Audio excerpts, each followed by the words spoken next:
നമസ്കാരം. My aim അക്കാഡമിയുടെ ഇന്നത്തെ ക്ലാസ്സിലേക്ക് എല്ലാവർക്കും സ്വാഗതം. കുറച്ച് ദിവസങ്ങളായി എക്കണോമിക്സിലെ വിഷയങ്ങളെ പറ്റിയിട്ടാണ് നമ്മൾ ഈ ചാനലിൽ ചർച്ച ചെയ്തു പോകുന്നത്.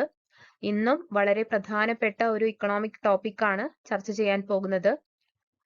ഉദാരവൽക്കരണം അഥവാ ലിബറലൈസേഷൻ, അതുപോലെ സ്വകാര്യവൽക്കരണം അല്ലെങ്കിൽ പ്രൈവറ്റൈസേഷൻ, ആഗോളവൽക്കരണം അല്ലെങ്കിൽ ഗ്ലോബലൈസേഷൻ.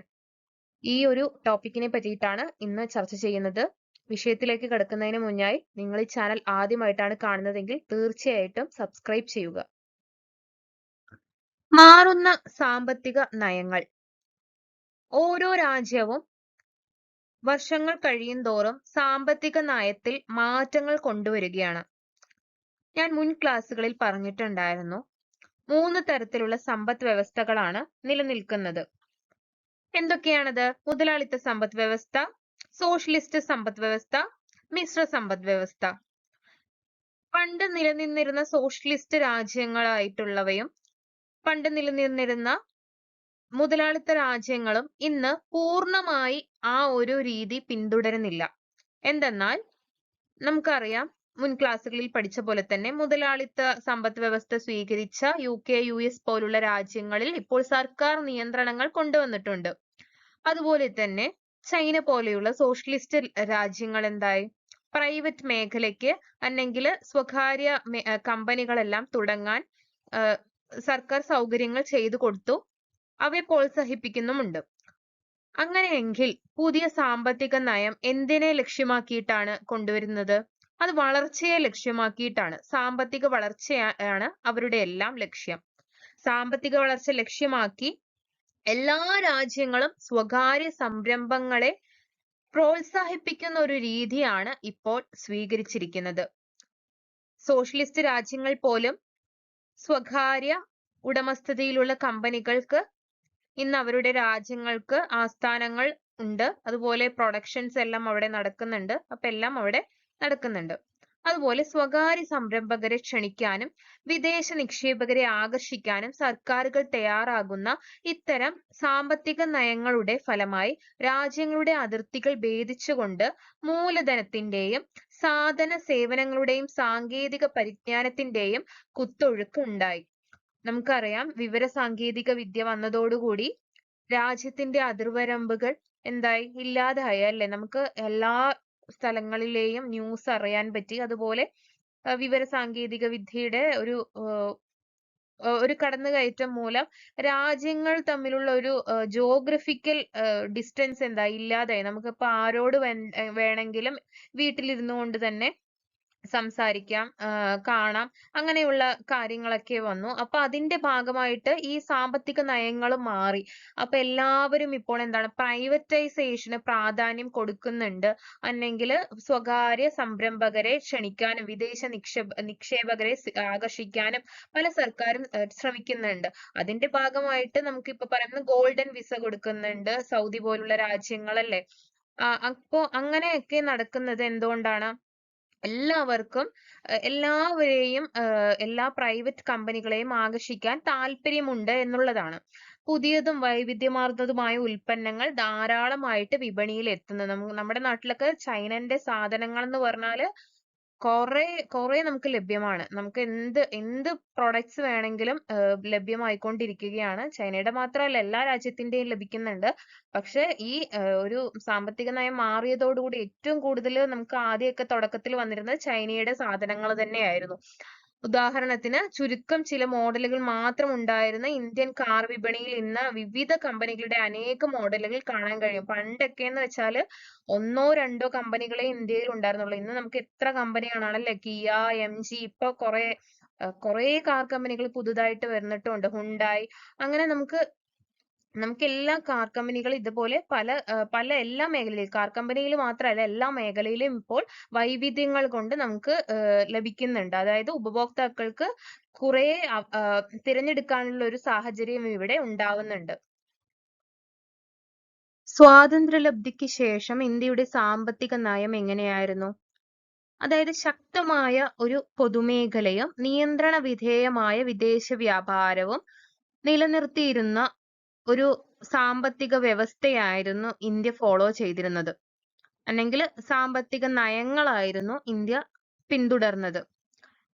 നമുക്ക് നമ്മുടെ സെൻട്രലിനാണ് അതായത് സെൻട്രൽ ഗവൺമെന്റ് ബേസ്ഡ് ആയിട്ടുള്ള ഒരു ആസൂത്രണത്തിനാണ് പവർ കൂടുതൽ. അത് കഴിഞ്ഞ് അതിന്റെ നിയന്ത്രണത്തിൽ, ആ ഗവൺമെന്റിന്റെ നിയന്ത്രണത്തിൽ വരുന്ന കമ്പനികൾ, പ്രൈവറ്റ് കമ്പനികൾക്ക് ഇന്ത്യയിൽ എസ്റ്റാബ്ലിഷ് ചെയ്യാമായിരുന്നു. അല്ലെങ്കിൽ പൊതുമേഖലയ്ക്കായിരുന്നു പ്രാധാന്യം, സ്വകാര്യ മേഖലയ്ക്ക് പ്രാധാന്യം കുറവായിരുന്നു. അങ്ങനെ ഒരു സാമ്പത്തിക നയങ്ങളായിരുന്നു ഇന്ത്യയിൽ നിലനിന്നിരുന്നത്. കൂടുതൽ വിദേശ മൂലധനം ആകർഷിക്കാനും വിദേശ വ്യാപാരരെ ശക്തിപ്പെടുത്താനുമുള്ള ശ്രമങ്ങൾ ഉണ്ടായി. പിന്നീട് എന്തുണ്ടായി? വിദേശ മൂലധനം ആകർഷിക്കാനും വിദേശ വ്യാപാരം ശക്തിപ്പെടുത്താനുമുള്ള ശ്രമങ്ങൾ ഉണ്ടായി. 1991 ആരംഭിച്ച ഈ ഒരു നയമാറ്റത്തിന്റെ കാതൽ എന്താണ്? ഉദാരവൽക്കരണം, ലിബറലൈസേഷൻ, സ്വകാര്യവൽക്കരണം അഥവാ പ്രൈവറ്റൈസേഷൻ, ആഗോളവൽക്കരണം അഥവാ ഗ്ലോബലൈസേഷൻ എന്നിവയാണ്. ഇവ എന്താണെന്ന് നമുക്കിനി തുടർന്ന് പഠിക്കാം. ഉദാരവൽക്കരണം അഥവാ ലിബറലൈസേഷൻ എന്നാൽ എന്താണ്?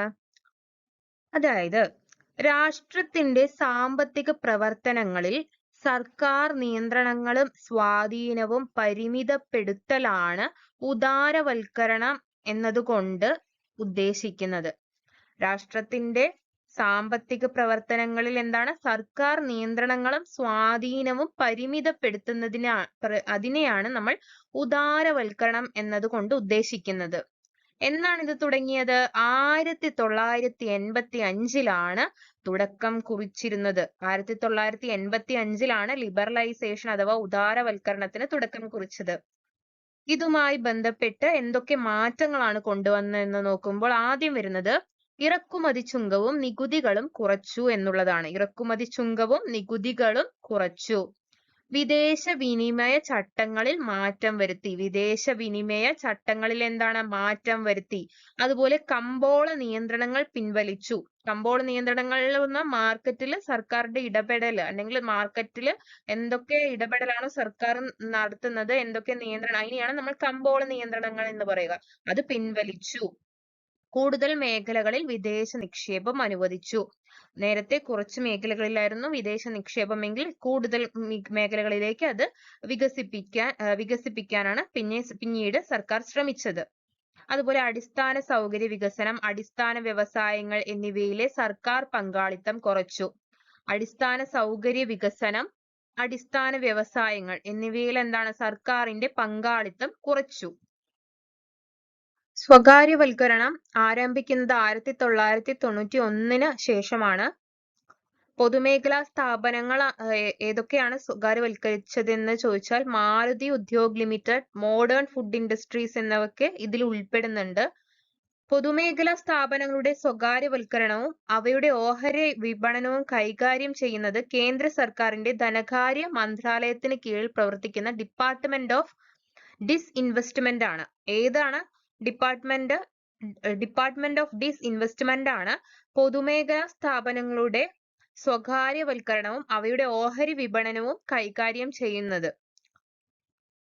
ഈ ഡിപ്പാർട്ട്മെന്റ് കേന്ദ്ര സർക്കാരിന്റെ ധനകാര്യ മന്ത്രാലയത്തിന് കീഴിലാണ് പ്രവർത്തിക്കുന്നത്.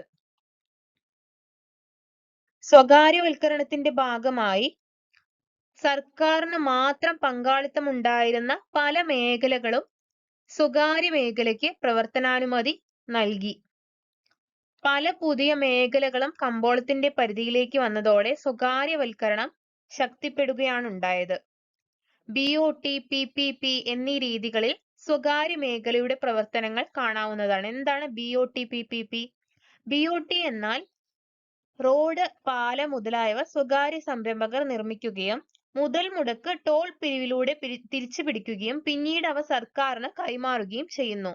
BOT എന്നാൽ എന്താണ്? അതായത് നമ്മൾ ടോൾ അടയ്ക്കില്ലേ റോഡില്, അതിനെയാണ് ഈ BOT എന്ന് പറയുന്നത്. സ്വകാര്യ സംരംഭകർ നിർമ്മിച്ച ഈ റോഡ്, പാലം എന്നിവ അവയുടെ മുതൽ മുടക്ക് ടോളിലൂടെ പൊതുജനങ്ങളിൽ നിന്ന് പിരിച്ചെടുക്കും. എന്നിട്ട് ഈ മുതൽ മുടക്കിയ പണം തിരിച്ചു പിടിക്കുകയും പിന്നീട് അവ സർക്കാരിന് കൈമാറുകയും ചെയ്യുന്ന ആ ഒരു രീതിയാണ് BOT എന്ന് പറയാം. Build, operate and transfer. PPP എന്നാൽ എന്താണ്? Public private partnership. ചില സംരംഭങ്ങൾ സർക്കാരും സ്വകാര്യ സംരംഭകരും സംയുക്തമായി ആരംഭിക്കുന്നു. അതായത് പ്രൈവറ്റ് ആയിട്ടുള്ള ജനങ്ങൾക്കോ ആൾക്കാർക്കോ സർക്കാരിനും ഒരുപോലെ ഇതിൽ പങ്കാളിത്തം ഉണ്ടാവും. അങ്ങനെ ഈ മുതൽ മുടക്കിനനുസരിച്ച് ലാഭം പങ്കുവെക്കുന്നു. ഇപ്പൊ സർക്കാരിന് 50%, പ്രൈവറ്റ് ആയിട്ടുള്ള ഒരു കമ്പനിക്ക് 50% ആണെങ്കിൽ ഇവര് തമ്മിൽ ഈ ലാഭം പങ്കിടുന്നു 50-50% ഇതിന് ഏറ്റവും നല്ല ഉദാഹരണമാണ് നമ്മുടെ സിയാൽ, കൊച്ചി രാജ്യാന്തര വിമാനത്താവളം. രാജ്യങ്ങൾ എങ്ങനെയാണ് ആഗോളവൽക്കരണത്തിലേക്ക് എത്തിപ്പെട്ടത്? ഉദാരവൽക്കരണത്തിന്റെ ഭാഗമായി വിദേശ മൂലധന നിക്ഷേപം നടത്തുന്നതിനുള്ള നിയന്ത്രണങ്ങൾ മാറ്റിയതോടെ കൂടുതൽ മൂലധന നിക്ഷേപം നടത്താൻ വിദേശ സംരംഭകർ തയ്യാറായി. ഉദാരവൽക്കരണത്തിന്റെ ഭാഗമായിട്ട് വിദേശ മൂലധന നിക്ഷേപം നടത്തുന്നതിനുള്ള നിയന്ത്രണങ്ങൾ രാജ്യങ്ങൾ എടുത്തുമാറ്റി. അതോടുകൂടി കൂടുതൽ മൂലധന നിക്ഷേപം നടത്താൻ വിദേശ സംരംഭകർ തയ്യാറാവുകയാണ് ഉണ്ടായത്. ഇതിന്റെ ഫലമായി ആഗോളതലത്തിൽ മൂലധന പ്രവാഹം ശക്തിപ്പെട്ടു. ഇറക്കുമതി ചുങ്കവും നികുതികളും കുറച്ചുകൊണ്ട് രാജ്യങ്ങൾ തമ്മിലുണ്ടാക്കിയ സ്വതന്ത്ര വ്യാപാര കരാറുകൾ കയറ്റുമതിയും ഇറക്കുമതിയും സുഗമമാക്കി. രാജ്യങ്ങൾ തമ്മിലുണ്ടാക്കിയ കരാർ അനുസരിച്ച് ഇറക്കുമതി ചുങ്കവും നികുതികളും എല്ലാം കുറച്ചു. അങ്ങനെ കരാറുകൾ ഉണ്ടാക്കിയപ്പോൾ എന്തായി? കയറ്റുമതിയും ഇറക്കുമതിയും എളുപ്പമായി മാറി. ലോകം ഒറ്റ കമ്പോളമായി മാറുന്ന ഒരു അവസ്ഥയാണ് ആഗോളവൽക്കരണം എന്ന് പറയുന്നത്. ലോകം തന്നെ ഒറ്റ ഒരു കമ്പോളം, ഒരു മാർക്കറ്റായിട്ട് മാറുന്ന അവസ്ഥയാണ് ആഗോളവൽക്കരണം എന്ന് പറയുന്നത്. കമ്പോള സൗഹൃദ സാമ്പത്തിക നയങ്ങൾ രാജ്യങ്ങൾ തമ്മിലുള്ള ബന്ധങ്ങൾ വളരാനിടയാക്കി. രാജ്യത്തിന്റെ അതിർത്തികൾ കടന്നുള്ള മൂലധന പ്രവാഹം, തൊഴിലാളികളുടെ ഒഴുക്ക്, സാങ്കേതിക വിദ്യയുടെ കൈമാറ്റം, സാധനങ്ങളുടെയും സേവനങ്ങളുടെയും ഒഴുക്ക് എന്നിവ മൂലം രാജ്യങ്ങൾ തമ്മിലുണ്ടായ പരസ്പര സാമ്പത്തിക ഏകോപനവും ആശ്രയത്വവുമാണ് ആഗോളവൽക്കരണം എന്ന് പറയപ്പെടുന്നത്. കമ്പോള സൗഹൃദ സാമ്പത്തിക നയങ്ങൾ രാജ്യങ്ങൾ തമ്മിലുള്ള ബന്ധം വളരാനാണ് ഇടയാക്കിയത്. രാജ്യത്തിന്റെ അതിർത്തികൾ കടന്നുള്ള മൂലധന നിക്ഷേപ പ്രവാഹം, അതുപോലെ തൊഴിലാളികളുടെ ഒഴുക്ക്, സാങ്കേതിക വിദ്യയുടെ കൈമാറ്റം ഇവയെല്ലാം ആഗോളവൽക്കരണത്തിലേക്ക് നയിക്കുകയാണ് ഉണ്ടായത്. ഈ കാര്യങ്ങൾ മൂലം രാജ്യങ്ങൾ തമ്മിലുണ്ടായ സാമ്പത്തിക ഏകോപനവും ആശ്രയത്വത്തെയാണ് ആഗോളവൽക്കരണം എന്ന് അറിയപ്പെടുന്നത്. രാജ്യം തന്നെ ഒറ്റ കമ്പോളമായി മാറുകയാണ് ഉണ്ടായത്. 20-ാം നൂറ്റാണ്ടിന്റെ അവസാന ദശകങ്ങളിൽ കമ്പ്യൂട്ടർ, ഇന്റർനെറ്റ്, മൊബൈൽ ഫോൺ ഇതുപോലുള്ള സംവിധാനങ്ങൾ കടന്നു വന്നല്ലോ. ഈ രംഗങ്ങളിൽ ഉണ്ടായ വളർച്ച വാർത്താവിനിമയം എളുപ്പമാക്കി. അതുപോലെ ഗതാഗത രംഗത്തെ കുതിച്ചുചാട്ടത്തിനും ഈ ഒരു കാലഘട്ടം വഴിതെളിച്ചിരുന്നു. കണ്ടെയ്നർ കപ്പലുകൾ, വിമാനങ്ങൾ, ബുള്ളറ്റ് ട്രെയിനുകൾ എന്നിങ്ങനെയുള്ള ഗതാഗത രംഗത്തെ കുതിച്ചുചാട്ടത്തിന് കാരണമായി തീർന്ന ഈ ഒരു കാലഘട്ടത്തിൽ ഇതെല്ലാം എന്താണ്? ആഗോളവൽക്കരണത്തെ സഹായിച്ചു. ആഗോളവൽക്കരണം ശക്തമായപ്പോഴും മൂലധനവും സാങ്കേതിക വിദ്യയും താരതമ്യേന കുറവായ പല വികസ്വര രാജ്യങ്ങളും ഉണ്ടായിരുന്നു. അവർക്കൊന്നും ഇതിന്റെ ഗുണഫലങ്ങൾ അനുഭവിക്കാൻ കഴിഞ്ഞിരുന്നില്ല. അതുകൊണ്ട് തന്നെ അത്തരം രാജ്യങ്ങൾ വിദേശ മൂല്യ നിക്ഷേപം ആകർഷിക്കുന്നതിന് വേണ്ടിയിട്ട് സർക്കാർ നിയന്ത്രണങ്ങൾ പരമാവധി കുറയ്ക്കാൻ തയ്യാറാകുകയാണ് ഉണ്ടായത്. സർക്കാർ നിയന്ത്രണങ്ങളെ സമ്പൂർണമായി നിരാകരിക്കുന്ന പുത്തൻ സാമ്പത്തിക നയങ്ങളെ എന്താ പറഞ്ഞു? നിയോ ലിബറലൈസേഷൻ എന്ന് പറഞ്ഞു, അല്ലെങ്കിൽ നവ ഉദാരവൽക്കരണം എന്ന് പറഞ്ഞു. അന്താരാഷ്ട്ര ധനകാര്യ സ്ഥാപനങ്ങളായ അന്താരാഷ്ട്ര നാണയനിധി, അതായത് IMF, ലോകബാങ്ക് എന്നിവ ആഗോളവൽക്കരണ നയങ്ങൾ നടപ്പാക്കുന്നതിൽ വലിയൊരു പങ്ക് വഹിച്ചിട്ടുണ്ട്. ഇന്നത്തെ ക്ലാസ് നിങ്ങൾക്ക് ഉപകാരപ്രദമായെന്ന് തോന്നുകയാണെങ്കിൽ എന്തായാലും വീഡിയോ ലൈക്ക് ചെയ്യുക. അതുപോലെ തന്നെ നിങ്ങളുടെ ഫ്രണ്ട്സിന് ഈ വീഡിയോ ഷെയർ ചെയ്യുക. ചാനൽ സബ്സ്ക്രൈബ് ചെയ്യുക. നിങ്ങളുടെ അഭിപ്രായങ്ങളും നിർദ്ദേശങ്ങളും എല്ലാം കോമന്റ് ചെയ്യുക. വീണ്ടും അടുത്ത ക്ലാസ്സിൽ പുതിയൊരു വീഡിയോയുമായി കാണുന്നത് വരേക്കും എല്ലാവർക്കും നന്ദി, നമസ്കാരം.